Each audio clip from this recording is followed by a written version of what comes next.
Right. Good evening, everyone, again. And thank you for joining us live, those who are in Zoom and those who are on Facebook, either on our Wounds to Scars page or in our Facebook group. So I am Joanna, and I'm founder of Wounds to Scars. We do Wounds to Scars. We do conferences and retreats.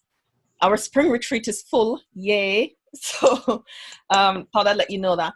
And something interesting happened. I have to share this with you.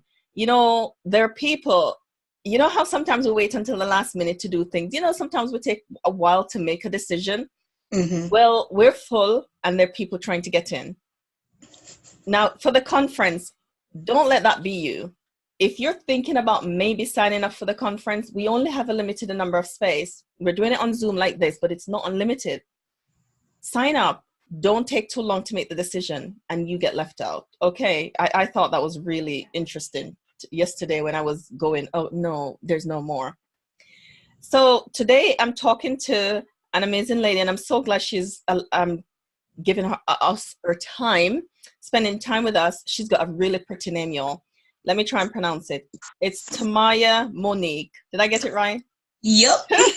She did it, the pronunciations for me. Really pretty name. Tamaya Monique is an ex-serial lover who lost track of her self-esteem, self-love, and most importantly, her self-worth as a result of toxic relationships.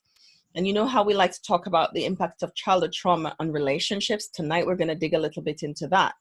She readily admits that she had no real direction when it comes to healthy relationships and vowed to do her part in healing the aspects of unwelcome abandonment and walking the wounded gravitational pull when it comes to relationships.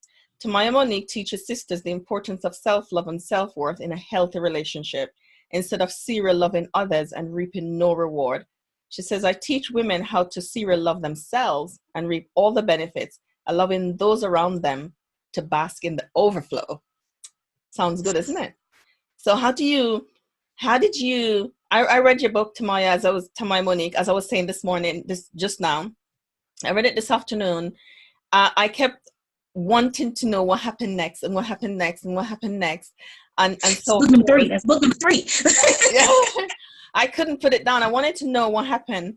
And I especially love the last part, but we won't give it all away. We want people to go and read the book. I'll put the link for the book. For those who are on Zoom, I'll let you have the link. And for those who are on Facebook, the link will be in the comments. I'll put the link that you can get at the book. It's a really, really simple, easy read, but I love to read. So I love books. So for me, it might be I just lose myself in it for an afternoon. If you want something... but I hear that a lot. Sorry? I hear that you read a lot. I read a lot, yes. But Tamaya Monique, please tell us, just introduce yourself a little bit to the people, and then I'll get into the questions. Hi, everyone. I'm Tamaya Monique. I'm a community educator. I am also an advocate for sexual assault, and I am a speaker and author. And I just basically tell my story with the hopes and the prayer that no one else has to walk the path that I went down. So. Awesome. So you tell your story in the hopes that no one will have to walk the path that you walk. Wonderful. Now, as I was saying before everyone came on, I am the bit that really intrigues me is, when did you identify that abandonment is plays such an important role in why you became a serial lover? As an adult, I remarried, and I started to notice some of the triggers in my current marriage, and it was things that he wasn't doing. He wasn't a bad guy. He wasn't a bad person, but it was things that I never healed from, and I had no idea. So after my first marriage from that toxic man, I ended up I didn't even go to therapy directly after him. I think I lost my mother, and that's what caused me to go to therapy. And in therapy, they were asking me like questions, and I'm like, I don't know. You ever hear a bunch of questions and it annoys you? So I didn't have the answers from in therapy. And she said, just journal. Try to figure out why you keep finding yourself jumping from place to place to place to place. And I realized it was a hole in my heart. I don't know who my father is to this very day. And I've always looked for him. I was not raised by my mother. And I always wanted the relationship with her. And so I found myself pulling on people that had just not even enough, but just a little bit of what I thought I needed, and then giving them my all. And that's how I identified, like, through therapy, through toxic relationship after toxic relationship, I started to put the two together. Like, why do I keep putting myself through this? So you identify a pattern. You said you noticed that there was no father, wasn't raised by your mom. And for those who will read the book, will find out what happened and why you weren't. Mm-hmm. But you noticed the pattern that anybody who gave you a little bit of what you wanted, what you thought you wanted, then you'd fall Mm-hmm. into that kind of relationship. So that was this, and I'd give them more of me than even what they were giving me. Yeah, because in the book you talk about the men that you thought you were in control and you thought you were in charge, but really they were taking and taking and taking, and they were not giving anything in return. But you didn't identify that. Tell us about husband number one. Not going through it. Husband number one came off like,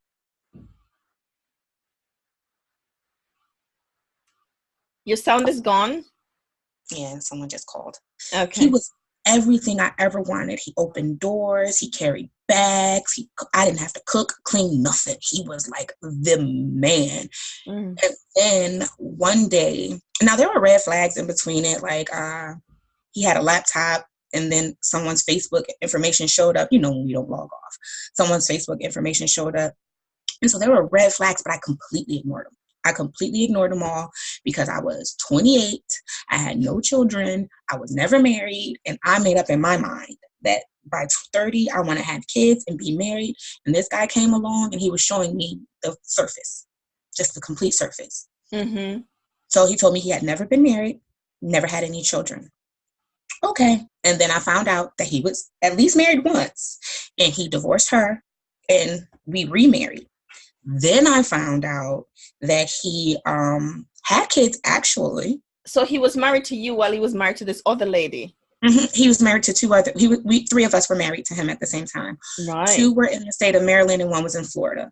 The thing is, Maryland only does by county. Okay. So if they married in a different county, they don't find the information. And most women who think they're in love are not going to do the search. No. And so when the first red flag came up, I asked him about it. He lied. I believed it. So I ignored it. But then there were certain things that you just couldn't ignore anymore. Mm-hmm. And I found out that his very, very first wife, he was married to her for 9 years before he met me.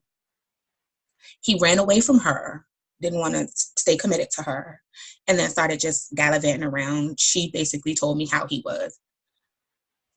I remarried him again anyway, because you don't know any better when you don't know what you're looking for. You don't know any better when you're seeking with a broken heart. You don't know any better when you're the walking wounded.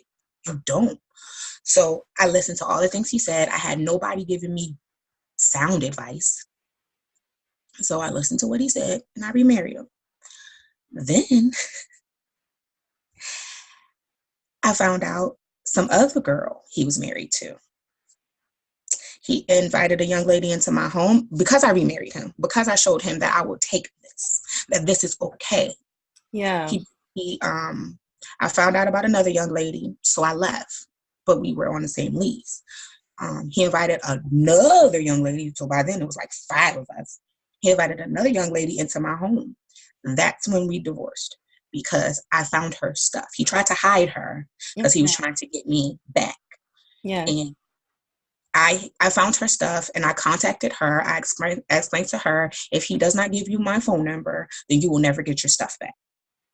I know that wasn't the right thing to do, but I needed her to understand the type of man she was dealing with as well. So, because I'm the type of person that I don't have any sugarcoat in me. I'm going to tell you the truth and I'm going to show you the truth. Yeah. So my first husband, not only did he do all of that, for me to divorce him, he left the state. So I had to find him. Same thing he did with the first wife, because he Right. doesn't want the divorce. So he'll leave the state and just string you along.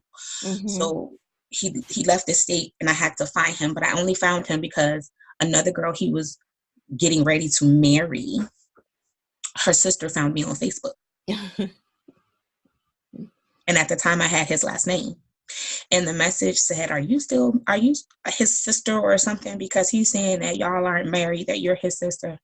And I put in all caps, tell her to run. We are currently married. He lied to me, and now I'm trying to get a divorce. He has children and all of this. It's a lot that went on in that situation. But I call him a sociopathic bigamist because he doesn't feel bad about what he's doing. Mm. He doesn't care. Once he gets caught, he moves on to the next woman. Sounds like he has his own problems. And he will lie about that woman. He told me so many horrible things about his first wife, and she was the sweetest person. When we finally met, the best person alive, like the sweetest person alive. But if I would have continued to believe him, I'd have never found out the truth. Because I told him, I'm going to meet her so she can give me your marriage license so that I can get an annulment. Oh, you're not going to go meet her? He became very angry. So usually when they're caught, what happens? Yeah. He became you're not going to go meet her. You're not this. And so I looked him in his face and I said, yes, I am. And I met her. We had the conversation. He and her divorced. Then another girl in y'all don't know where this is, but Clinton, Maryland. He got her. He was physically abusive to her. He never put his hands on me. He never raised his voice to me. But he was physically abusive to the girl after me. It was like amazing to me. Different But person. I finally am free and clear of that drama.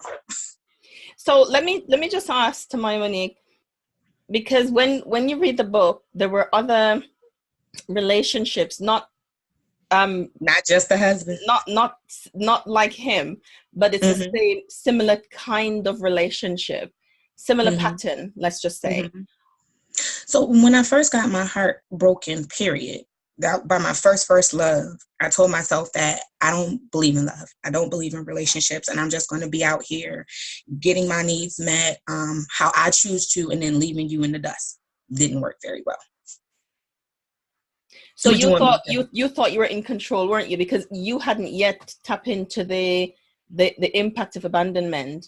I had no idea that's what I was doing. How much not having a father figure in your life played into how the pattern that existed with men? How much? I wouldn't necessarily say I didn't have a father figure. I didn't have quality father figure, right? I have father figures, but these men were violent. These men were verbally abusive. These men never taught me what I should accept from a man and what I should not accept from a man. And what they gave out, I ended up taking and not even realizing that what I saw, I took and I received and I took in. Because how I was treated in those relationships was exactly how my mom was treated. My aunt was treated. People, the father figures were to the women that I knew. So they were in relationships of the women that I knew. So there was no way for me to really see what a good man looked like, because all of them were dogs. All of them were cheaters. If they weren't cheaters, they were abusers. So I knew nothing. Yeah. So that pattern just went with you because that's what it went with me. It went with my sisters. It went with my brothers. It went with every last one of us. I'm probably the only one that has made a conscious decision that I don't want it to keep going. And that's so important. I saw a quote this afternoon on Facebook that says, I'm going to paraphrase that, if you know how we say this runs in my family. They said, well, it leaks out here. That means I am stopping this generational thing happening. I am making a conscious decision to stop that cycle, that pattern that exists in my family. So what did you do different to the other people that is stopping with you, that you recognize? It sounds like you recognize the patterns, you recognize the kind of men, you realize the stuff that the pattern that was familiar, that you kind of just fall into. What made you recognize and other people don't? What was the path to I that? don't know. Heartbreak. Heartbreak? I've always said, now it's funny, for a long time in my life, even as a child, I would go to church, and I would, like, my family wouldn't go. I'd go to church on my own. I'd be in the Word on my own and all of that. And it came a point in time where I would not even consult God. I'm like, something's not right. Something's not right within me, because I would not even consult God, and that was never me. I always consulted God. Yeah. And so I was like, I need to fix on the inside. And I hate to feel like, oh, I prayed and but honestly, I was like praying like, God, what am I supposed to do? What is going on? I'm tired of this. I'm legit tired of this. And if I don't make a change, I got 2 little girls looking at me, 2 little babies. And I remembering my daughter repeating something. And she's only 4 years old, and she repeated something to me. And it just hit me like a ton of bricks. I remember my I don't even know if this man is my father or not, but I remember him putting a gun in my mother's mouth. I was 4. So it's like, things have to change now, because they're going to start remembering this. And I can't let my children endure what I've endured. They didn't ask to come here. And a lot of us moms can be very, very selfish. But my girls didn't ask to come here. And I'll be darned if, like, childhood molestation runs in my family. And I will be good. I'm not the one you want to try hurting my child. So in order for me to prevent that, let me get this going right. Let me have the right things around them. Let me have the right things in their head. Let me let them know, if somebody touches you, tell mommy. And I don't want them to be fearful in telling mommy, well, what's mommy going to do? No. Just make sure mommy knows.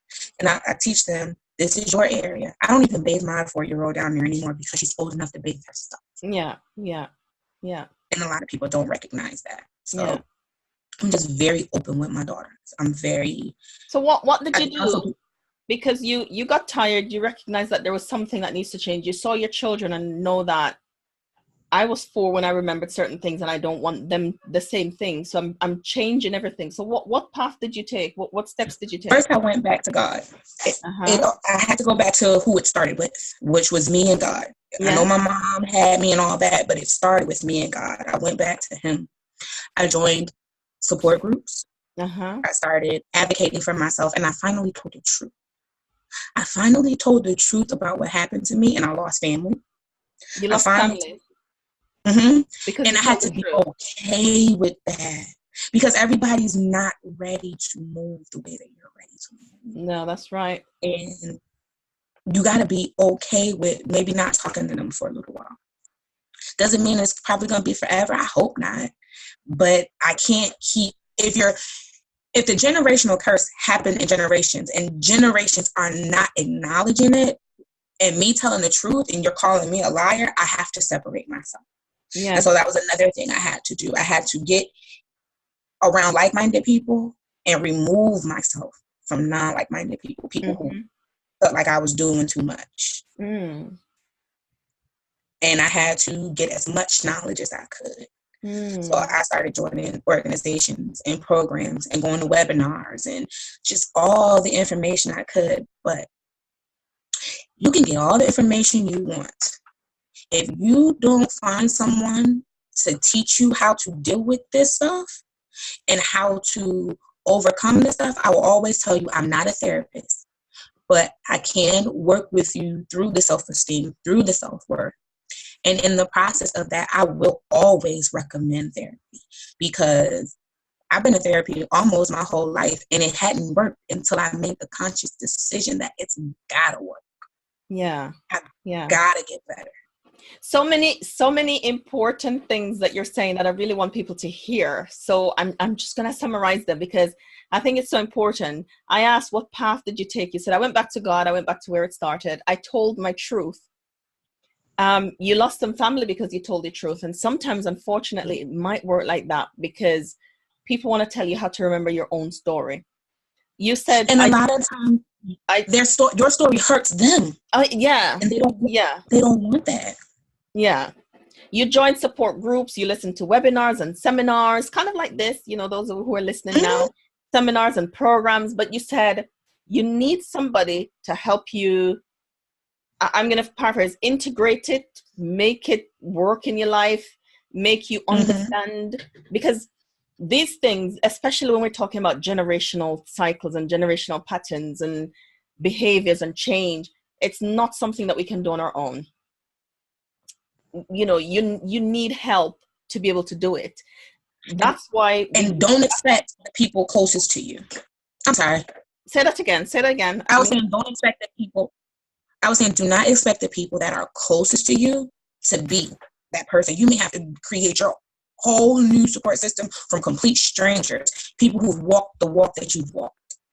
You absolutely, there you go. People who walk the road that you walk. You might have to change it. You might have to change your support system, and you're gonna have to be determined enough that this is going to happen. I'm doing this, and sometimes when somebody come to me and say, how long will it last, Joe? And I said, I don't know. But I've begun to say now it's not going to be 6 weeks, and it may not be 3 months either. This could be longer, just so they have a sense of what the journey might be like. Because when we're talking about generational cycles and patterns, when we're talking about abandonment and rejection, and when we're talking about those childhood trauma, it might take a while. And as Americans like to say, it might take a minute. So it will. It really might take a while. And what I do want people to understand is healing is lifelong. So you may have absolutely, and you're able to deal with that, and then that opens the door to something else you completely forgot about. I used to shut down. Like when I go through the process, I would get to a certain spot, and I'm like, oh, I cannot. That hurts too bad, and I'd run away from healing it. And a month or two later, that same situation will come back up. So the question that I feel like God was asking me is, are you going to keep running from this situation, or are you going to face it? Because the only way I can get you through it is if you face it. You get what I'm saying? That's it. You can't. The only way to get through it is to face it. And I did not want to face it. I did not want to remember what happened to me. I did not want to put it in a book where everybody can get a hold of this book.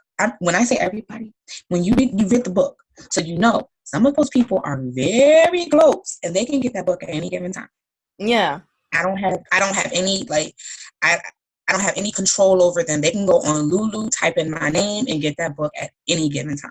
Might be good for them to read it and see the part they play. Well, what? I don't know if I can. We live on Facebook. I'm gonna leave this.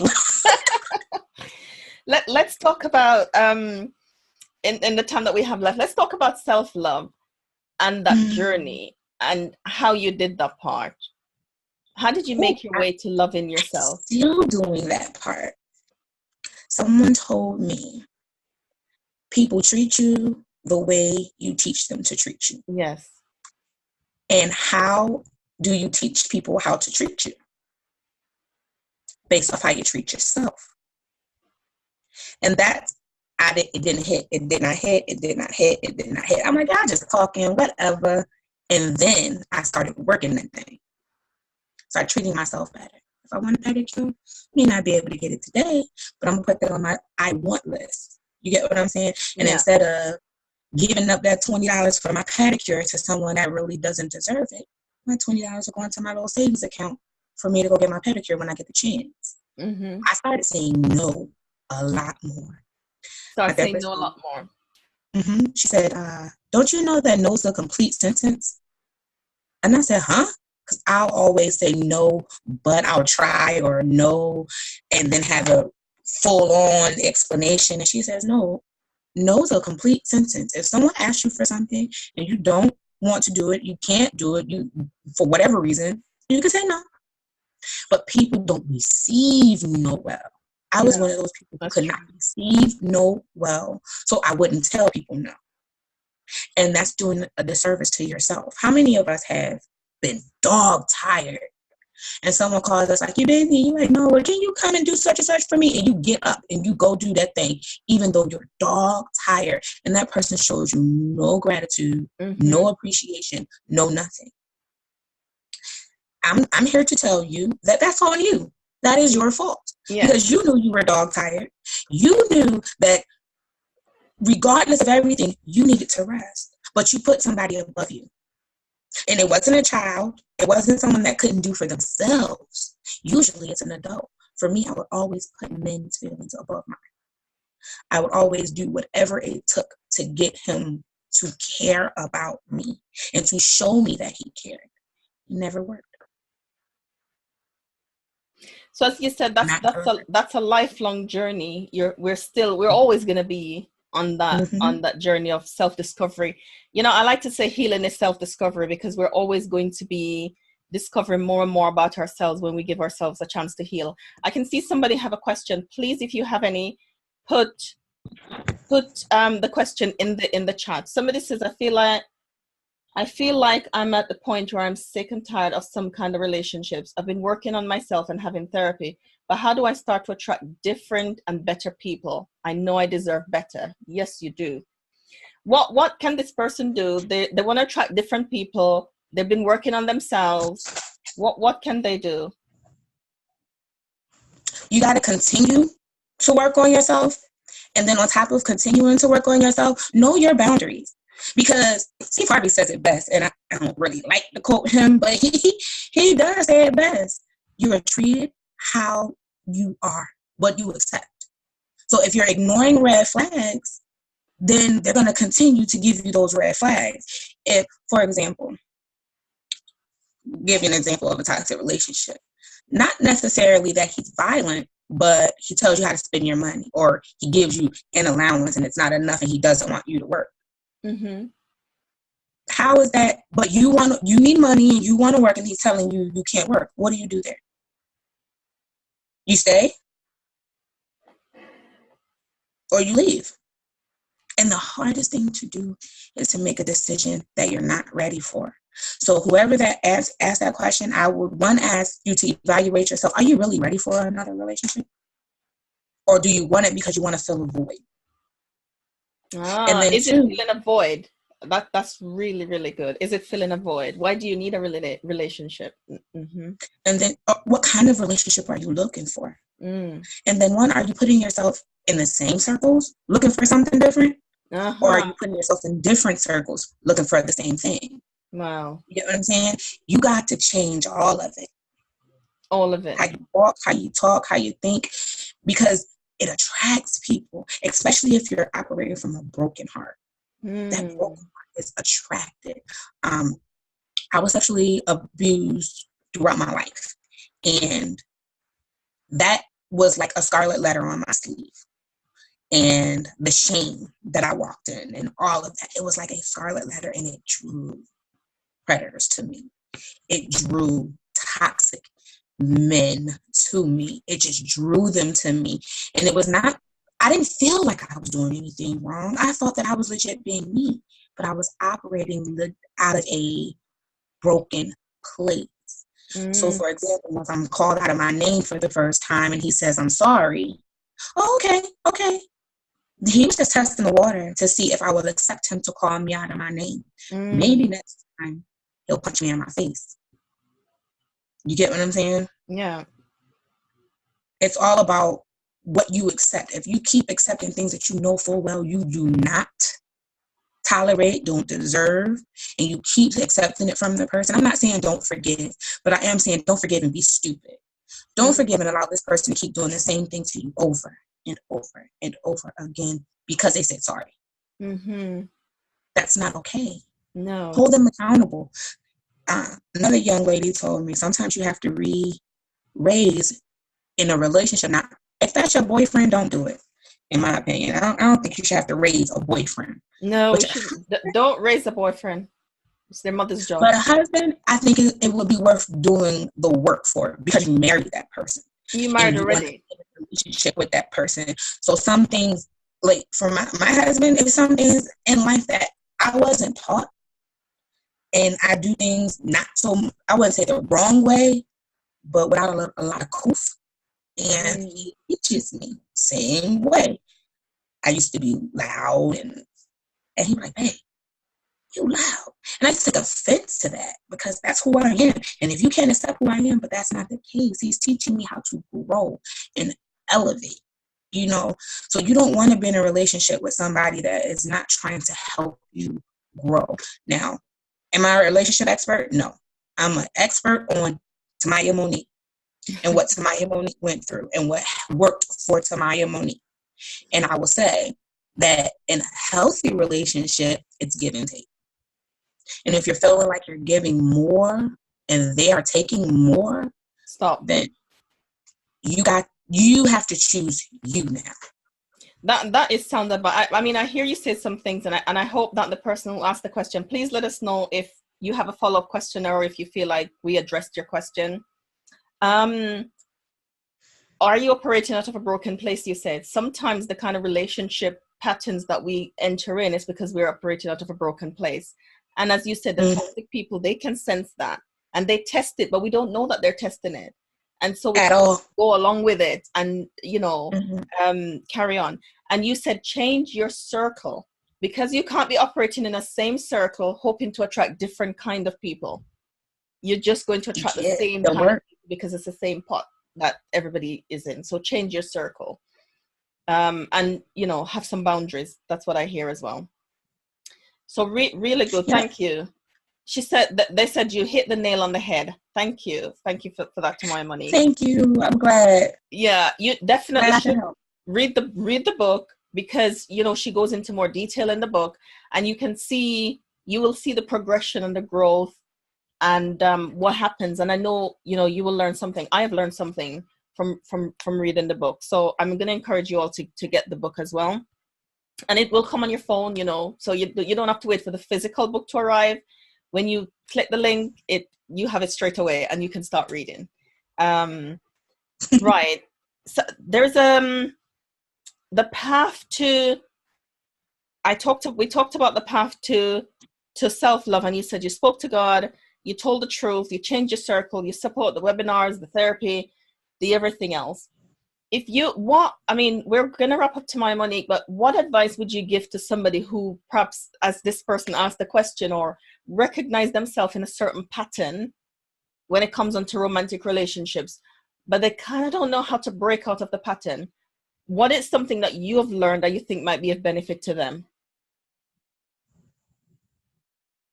Be good to you first. There's a song, I can't remember who sings it, but she sings "Be good to yourself," and it's repeated.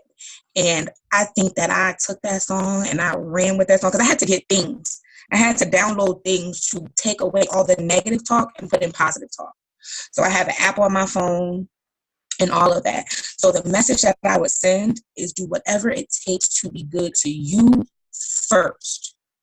And everyone else will reap the benefits. Your spouse, your family, your kids, your job, your friends, you come first.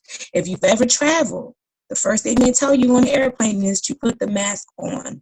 You first, then help everybody else. Put you first, then help everybody else. You know what? I so agree. I've been married for 14 years, and I'm learning that. Put the mask on. Because when I'm okay, then everybody else is okay. And when you're okay and everything goes crazy, you can operate. It took me years to learn how to do that, because I've been trained to fix everybody else first. Before myself. The Bible has a scripture that says, how do you, I'm paraphrasing the scripture, but it says, how can you take the speck out of someone else's eye with a log in yours? You need to cater to your eye first. Yeah. Before you go digging in somebody else's. Yeah, I so agree, because sometimes the pattern that I noticed was codependency. And sometimes we trip into these relationships because codependency is a pattern that we are familiar with, and these people need us, and we need them to need us. So I will also say, you know, study yourself, how does it feel when somebody needs you and you're doing the giving, you're doing all the giving, you're doing all the fixing, you're doing all the organizing, you're doing all the everything? Mm-hmm. Do you get a sense of validation from doing all of that? Because it will tell you something. It will let you know that this is not the right relationship for me, because I'm being validated by what I do. And usually there's no give, and there's no, as you said earlier, Tamaya Monique, that make sure it's a relationship where everybody is giving. Usually in these relationships, there's no two-way. It's just you doing all of the work. And don't let them make you, I mean, any toxic lover, and you yourself can be a toxic lover. I was very toxic for a very long time because I didn't know any better. And now that I'm knowing better, I'm doing better. Any toxic person will make you feel bad about the boundaries that you create. They'll make you feel bad. So if you're trying to figure out, is this person good for me or not, create a boundary. It doesn't have to be something major, but create a boundary and see how mad they get about that boundary. Mm-hmm. And I'll let you know. Yeah, create a boundary. Test it. Will my boundary be respected, or push against it? Tell us where people can find you, Tamaya Monique. Where can they find you if they want to hear more, if they want to learn more? I hope she spelled out my name for you guys. I am on Facebook at Tamaya Monique, and I am on Instagram at _Tamaya Monique. And then you can also, I have Confessions of a Serial Lover group where I'm adding members that have read the book and want to work on the healing process. That is also as well on Facebook. And then I also have a group called Yes, I Am Worth It. And that is for suicide prevention for individuals who have suffered from depression, anxiety, and suicide. Awesome. And I'm looking for some support. I have 2 support groups for Confessions of a Serial Lover, and then Yes, I Am Worth It. What's the last one? Sorry. Yes, I Deserve It. Yes, I Am Worth It. Yes, I'm Worth It. Yes, I'm Worth It. And Confessions of a Serial Lover, to work through, if anybody recognizes themselves in these stories and want to work through how you present and show up in romantic relationships, definitely go to Confessions of a Serial Lover. And I love Yes, I'm Worth It, because you're literally helping people stay grounded. And stay alive. Amazing. I always stay say alive. We were created for a reason. Yeah. And the enemy will make you believe that you're just here. But you have a purpose. I never knew that this was my purpose. I just couldn't hold it anymore. I couldn't run anymore, I should say. You couldn't run anymore. But do you know what? I'm so glad that you didn't run anymore. Oh, I've sent it to myself. I wanted to send the book. It's actually all pictures from to everybody on Facebook. On the Confessions of a Serial Lover. It's actually the initials, COASL for that one. It's really the initials. Okay. But they should be able to find it. It's really easy to come up. Yeah, we should be able to find it. Please go join the groups if you see yourself in these patterns. I'm so glad that you did what you did, that you recognized what was inside, you went to God and you got your blueprint of what to do and you followed it, because now you're able to help other people who are struggling. And the amazing thing about hearing somebody's story is we sometimes feel like we're on our own. We're the only one that have experienced this. Nobody else in the whole wide world has gone through what I've gone through, until we hear somebody else's story and we go, okay, so somebody else has walked this path and they've gotten through it, then maybe I can too. And I think that's what you'll find when you... That's the plus out of joining the support groups. Absolutely. That's what you'll find when you read... Sorry, say that again. No, you were saying. I'm saying that's what you'll find when they read your book, Confessions of a Serial Lover. It's an amazing book. I really loved it, as I said earlier. I'm going to put the link. If you're in Zoom and the link doesn't appear before we end, just send me a message and I'll send you the link so you can have the book to read. If you're on Facebook, then I will put the link in the comments below. I'm encouraging you to support Tamaya Monique and to buy the book and to read it. Share it with someone. Share it with a friend who you see these patterns in and you know that they really need to go learn how to change and break the cycle. Okay. Tamaya Monique, I really appreciate it. And it's a very quick read. Yes, it's a very quick read, actually. I'll tell them it's a very quick read. It's not, I wouldn't say it's simple, but it doesn't have huge words and things like that. It's a very understandable book. It's really engaging. You won't. I couldn't stop reading. I just kept reading until it was finished. I just wanted to know what was next and what was next and what was next. Thank you. I needed to know how. I always want to know the story ends, and I didn't want to spin to the end. I wanted to read to the end. Really engaging journey, and we thank you for sharing it with us through the book, and thank you for coming and sharing it with us here. Remember, the 2 groups on Facebook are Confessions of a Serial Lover and Yes, I'm Worth It. And you can find Tamaya Monique on Facebook. I'm sure if you send her a request, she'll be able to answer, or send her a message, find her on Instagram. And if you have any questions for her from what we've discussed here and want to hear some more, please reach out to her. Thank you so much for sharing your time with us. Thank you, those of you who've come on a lovely Wednesday evening when you could be sitting in the garden or in the park and you spent it with us. We appreciate it. Our conference is next week. It's the 29th and the 30th of May. You know, if you know that there's stuff generationally or just things that you're struggling with that you haven't worked through, you won't be able to do it alone. Please don't delay. Sign up for the conference before the spaces are all gone. Don't be like those 2 people fighting for towards the end of the retreat because we don't have any space left and they realized that they needed to do some work and they waited too long to register. Sign up for the conference. It's only once a year. Don't miss out on the opportunity to hear from and work with people who have worked in this area for many, many years of experience, and have also walked their own journey, some of us, of healing. Okay. Thank you again to Tamaya Monique. And thank you everyone for joining. I'll see you tomorrow when I'm interviewing somebody else. So stay tuned and I'll let you know soon who that's going to be and what we're going to be talking about. Do take care. Bye everyone.